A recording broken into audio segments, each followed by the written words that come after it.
इस फिल्म की शुरुआत होती है वेनिस से, जहाँ एक नीलामी घर में काफी कीमती चीजों की नीलामी होने वाली थी। इसीलिए बड़े बड़े अमीर लोग मास्क पहनकर यहाँ बैठे हुए थे। यहीं पर हम कहानी के मेन कैरेक्टर को देखते हैं, जिसका नाम साइरस था। वो काफी स्मार्ट था और एक बार फिर यहाँ अपने साथियों के साथ चोरी का प्लान कर चुका था। यहाँ हमें साइरस की टीम के बारे में बताया जाता है, जिनमें सबसे टॉपर वो खुद था। फिर थी पायलट लड़की, एक था लॉक मास्टर जो हर तरह के मुश्किल लॉक्स को भी आसानी तोड़ सकता था, एक लड़की हैकर थी और लड़का था इंजीनियर। एक बड़ी उम्र का आदमी भी होता है जो इनकी चोरियों में मदद करता था। इस वक्त वो साइरस के साथ नीलामी घर में आया हुआ था। यहाँ हर जगह पर कैमरास भी लगाए हुए थे, जिन पर पुलिस की नजर थी। और सबसे सीनियर ऑफिसर का नाम एबी होता है। काफी वक्त पहले वो साइरस से मिली थी, इनकी दोस्ती हो गई थी। पर जब एबी को पता चला कि वो कितना बड़ा चोर है, तो एक मिशन पर इसने साइरस को पकड़ने का प्लान बनाया। लेकिन वो क्योंकि काफी चालाक था, इसलिए भाग गया था। लेकिन इस बार एबी अपनी टीम के साथ पूरी तरह से तैयार थी कि जैसे साइरस चोरी करेगा, ये उसे रंगे हाथों पकड़ लेगी। और अब नीलामी शुरू हो जाती है। सबसे पहले एक काफी महंगी पेंटिंग को लाया गया, जिसकी एक के बाद एक बोली लगने लगती है। लेकिन आखिर में वो 2 करोड़ की बिक जाती है। मगर ये चोर साइरस और उसके साथी जो पहले ही स्टार्ट में बैठे हुए थे, ये उस पेंटिंग को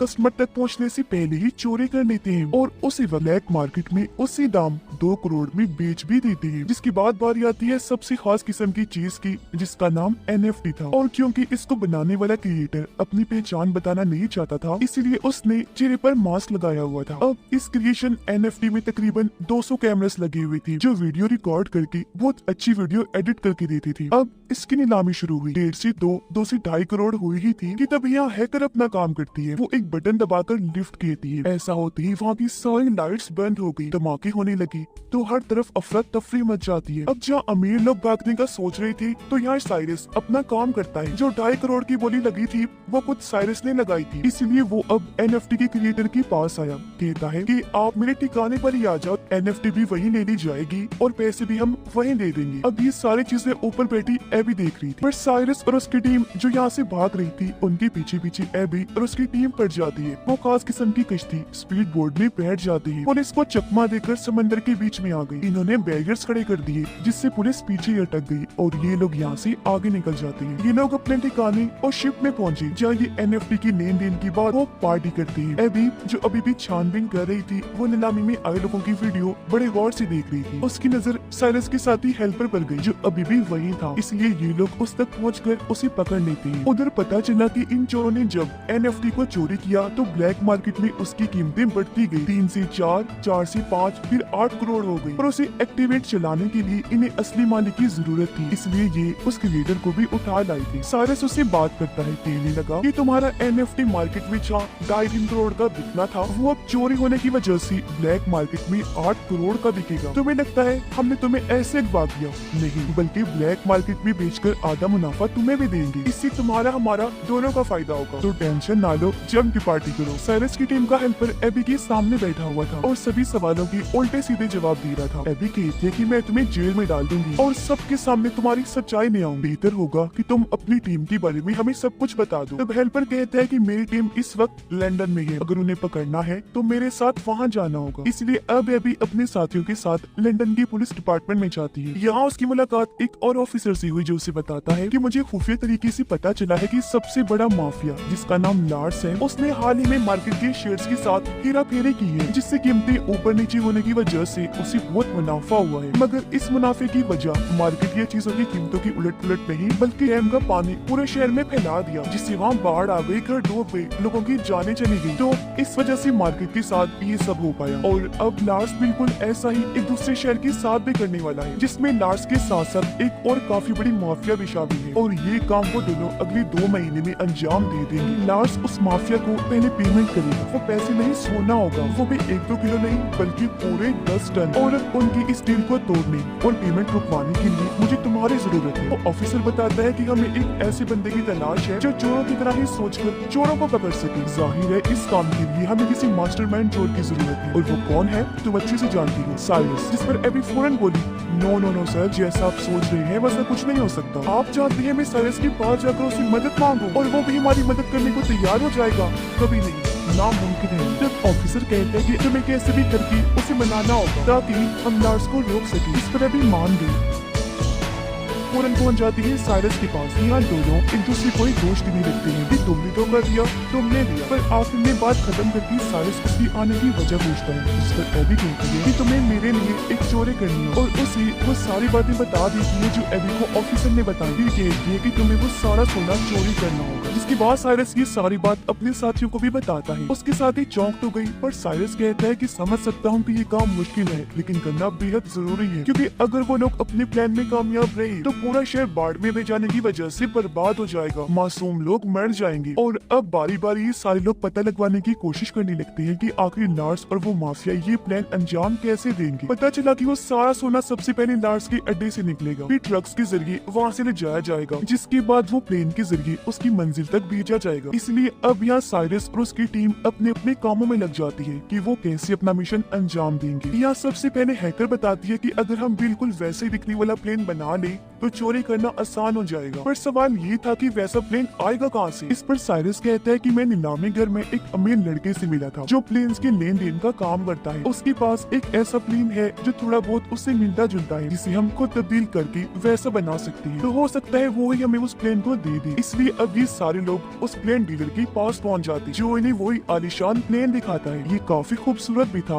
लेकिन इसे उड़ाना मना था क्योंकि इसमें कई सारे एलईडी ग्लास लगे हुए थे, साथ ही बहुत ज्यादा शोर भी था। इसलिए डीलर अपना प्लेन देने से मना कर देता है, लेकिन एबी उसे ये बता देती है कि मैं पुलिस वाली हूँ, इस तरह के प्लेन्स रखना वैसे भी गैर कानूनी है, और अगर तुमने ये हमें ना दिया तो जेल की हवा खाओगी। जिस पर आखिर वो मान ही जाता है। अब प्लेन तो मिल गया था, तो अगला सबसे बड़ा मसला ये था कि रडार पर हेरा फेरी कैसे की जाए, जिसके लिए इन्हें बनाना होगा PSI, जो इस तरह के सिग्नल्स बनाएगा जिससे हालांकि हवा में 2 ही प्लेन्स उड़ रहे होंगे, मगर वो सिग्नल सिर्फ एक ही प्लेन दिखाएगा। लेकिन यहाँ एक छोटा सा मसला था, मतलब जब इन दोनों प्लेन्स को एक दूसरे के ऊपर नीचे करेंगे तो कुछ वक्त के लिए रडार पर ये दोनों ही प्लेन्स नजर आएंगे, जो हेडक्वार्टर में बैठे हुए लोग देख लेंगे। इसलिए इन्हें वहाँ अपने किसी खास आदमी को बिठाना था। जिस पर एबी कहती है कि एयरपोर्ट पर मैं एक ऑफिसर को जानती हूँ जो मेरा दोस्त है, वो हेडक्वार्टर में ही बैठा होता है, तो हमारा काम वो कर देगा। इसलिए ये अब उस ऑफिसर से जा मिली जो व्हील चेयर पर था। इन्होंने अपनी बात रखी, जिसके लिए वो साफ साफ मना कर देता है कि सॉरी, मैं ये काम नहीं करूंगा क्योंकि इसमें चोरी शामिल है। नहीं, बिल्कुल नहीं। पर तभी साइरस कहता है कि मैं इस काम की बदले तुम्हें 10 लाख दूंगा, जिसके लिए वो ऑफिसर मान गया। तो ये सारी टीम अपने अपने काम पर लग जाती है और इस प्लेन को ये लोग बदलने में लग जाते हैं, मतलब कि रंग वगैरह करती है ताकि ये दूसरे प्लेन की तरह लगने लगे। जिसके बाद PSI की मशीन बनाई जाती है जो सिग्नल्स में हेरा फेरी करी थी, पर उसका साइज बड़ा लग रहा था और वो किसी बॉम्ब से कम नहीं लग रही थी। इसलिए एबी हैकर को कहती है कि ऐसा करो, इस PSI मशीन के छोटे छोटे कई सारे हिस्से बना दो जो हर एक मेंबर को दे दिया जाएगा, इस तरह काम आसान हो जाएगा। इसके लिए हैकर मान गई और काफी मेहनत करने के बाद वो PSI मशीन की अलग अलग हिस्से बना देती है। जिसके बाद आखिरकार इनका फाइनल दिन आ जाता है जहाँ सब लोग अपने अपने हिसाब से तैयार हो जाते हैं। इन्होंने आधे टिकट बिजनेस क्लास की ली थी तो आधे इकोनॉमी की, ताकि ये पूरे प्लेन में फैल जाए। पता चला कि लार्स की 2 गुंडे बिजनेस में तो 3 इकोनॉमी क्लास में ही, जबकि सबसे नीचे था 10 टन सोना। जिसके बाद ये पूरी टीम अपनी चोरी को अंजाम देने के लिए पूरी तरह से तैयार हो जाती है। हैकर ने सभी कैमरास को हैक कर लिया था ताकि हर एक चीज पर नजर रखी जा सके, जबकि लॉक मास्टर ने अपने हिस्से की PSI मशीन बाथरूम में जाकर लगा भी दी। इनका एक साथी डर गया था, इसलिए वो साथ नहीं आया था। तब उसके हिस्से का काम एबी करने का सोचती है। वो अपने बिजनेस क्लास की बाथरूम में जाकर दूसरी PSI मशीन को वहाँ लगाने लगती है, पर तभी एक झटका लगने की वजह से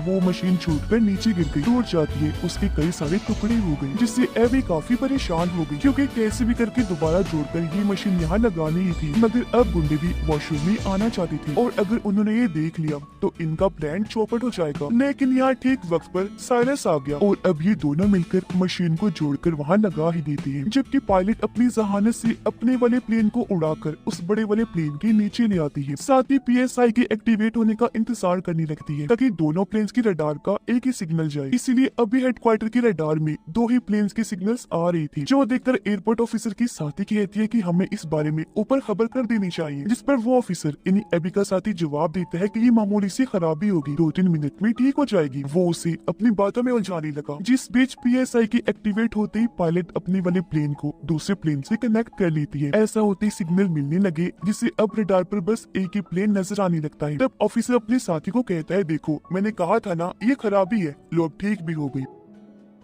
अब उधर लॉक मास्टर नीचे वाले एरिया में पहुंचता है जहाँ सोने वाली तिजोरी पड़ी हुई थी। वो अपने हाईटेक मशीन को तिजोरी पर लगाकर उसका लॉक तोड़ने की कोशिश करता है, पर इस बीच गुंडों को शक हुआ, इसीलिए वो अपने सोने तक पहुंचने की कोशिश करने लगते हैं। इस बात की खबर जैसी साइरस को हुई, वो उन्हें रोकने में लग जाता है, जिससे उन सब चोरों की लार्ड्स के गुंडों से लड़ाई शुरू हो जाती है। इनकी जबरदस्त हाथापाई होने लगती है। चलते हुए प्लेन में ये लोग लड़ रहे थे। अब झटके लगने की वजह से पायलट को लगता है जैसे प्लेन में कोई गड़बड़ी है, इसलिए वो फौरन हेडक्वार्टर में खबर करता है। तब एबी का साथी ऑफिसरों से कहता है कि मौसम खराब है, इसलिए आपको पास के हवाई अड्डे पर प्लेन को उतारना होगा। तब उसकी बात मानकर पायलट प्लेन को उतारने लगता है, पर ये जगह प्लेन को लैंड करने के लिए छोटी थी, जिस वजह से उसे हालांकि काफी मुश्किलात का सामना करना पड़ता है, लेकिन वो जैसे तैसे प्लेन को उस छोटे से हवाई अड्डे पर उतार ही लेता है। इसलिए अब साइरस की पायलट साथी भी प्लेन को वहाँ लैंड करवा लेती है। पर इस बात का लार्स को भी पता चल गया था कि हमारा प्लेन हाईजैक हो गया है, जहाँ उसे लैंड करवाना था वहाँ होने की बजाय कहीं और करवा दिया गया है। इसलिए लार्स अपने साथियों को कहता है कि जिसने भी मेरे सोने को मुझ तक पहुँचने से रोका है उन्हें खत्म कर दो या फिर मेरे पास लेकर आओ। उधर लॉक मास्टर साइरस से माफी मांगता है कि प्लीज मुझे माफ कर दो, मैं टाइम के अंदर अंदर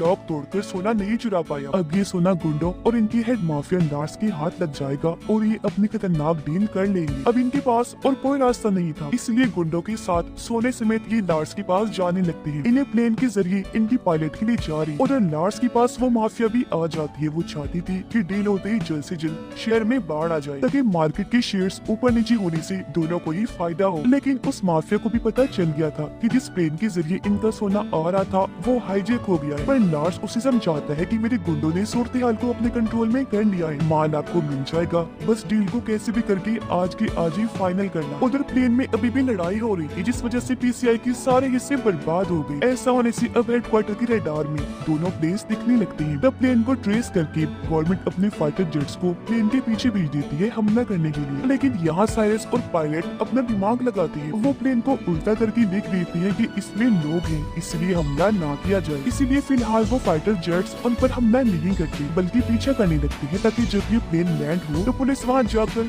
सारी सूरत हाल को हैंडल कर ले। जिसके बाद अब ये प्लेन लैंड होता है लार्स की महल के ग्राउंड में, जो उसके आलीशान से घर को बर्बाद करते हुए आगे बढ़ने लगता है। सिर्फ यही नहीं बल्कि सिक्योरिटी दीवार को तोड़ता हुआ प्लेन अंदर जाने लगा। ऐसा होते ही सारा का सारा सोना भी निकल कर बाहर गिर जाता है। ये देखकर माफिया लार्स को कहती है कि अब तो मैं ये सारा सोना भी ले लूंगी, साथ ही हमारी डील भी कैंसिल। जो कहकर वो यहाँ से जाने लगी, पर लार्स जिसे गुस्सा आ गया था वो उसे शूट करके मार देता है। अब तभी यहाँ वो पुलिस भी आ गई जो इनका पीछा कर रही थी। वो इन्हें चारों तरफ से घेर लेती है। पुलिस जैसे लार्स को पकड़ने लगी, वो कहता है कि ये मेरा अपना घर है और ये चोर यहाँ आए थे उस माफिया औरत के साथ डील करने के लिए। असली गुनाहगार माफिया ये है, इन्होंने ही उस माफिया औरत को मारा है, तो आप इन्हें पकड़ कर ले जाए। पर यहाँ साइरस अपना दिमाग लगाता है। वो प्लेन की एलईडी ग्लास और एनएफटी क्रिएशन की रिकॉर्डिंग से पुलिस को ये दिखा देता है कि असली गुनाहगार लार्स माफिया ही है। इसने ही औरत माफिया से सोने की डील की थी, पूरे शहर को बर्बाद करने की प्लानिंग थी, इसलिए लार्स को पुलिस गिरफ्तार कर लेती है। इस मिशन में एबी और लंदन का ऑफिसर भी शामिल था, जिनका मकसद ही इस डील को रोकना था। तो इसमें कामयाब होने की वजह से वो सारा सोना पुलिस अपने साथ ले जाती है। एबी साइरस की टीम का हिस्सा बन जाती है। यहाँ पता चला कि एबी जब बच्ची थी तो उसे एक पेंटिंग काफी पसंद आ गई थी, जो अब साइरस उसे गिफ्ट करने का सोचता है, ताकि एबी उससे मुतासिर हो जाए और ये लोग फिर से एक हो जाएं। जिसके बाद यहाँ सबसे बड़ी बात सामने आती है। असल में लॉक मास्टर ने सारा सोना वहाँ से निकाल लिया था। वहाँ असली सोने की बजाय नकली सोना रख दिया था और इस तरह करके दिखाया जिससे वो तिजोरी तोड़ने में कामयाब नहीं हुए। यानी कि जो सोना पुलिस के हाथ लगा था वो सिर्फ सोने जैसे दिखने वाली लोहे की ईंटें थी, जबकि असली सोना तो उसी वक्त आसमान से गायब कर दिया गया था और ये लोग उसे अपने ठिकाने पर भिजवा चुके थे। यानी ये चोर एक बार फिर अपने मास्टरमाइंड की वजह से इतनी बड़ी चोरी अंजाम देने में कामयाब रही थी। ये लोग फिर अपना सोना लेने के लिए जाते हैं। सब इतनी बड़ी कामयाबी पर एक दूसरे की गले लगकर मिलते हैं। इनकी खुशी का कोई ठिकाना नहीं था।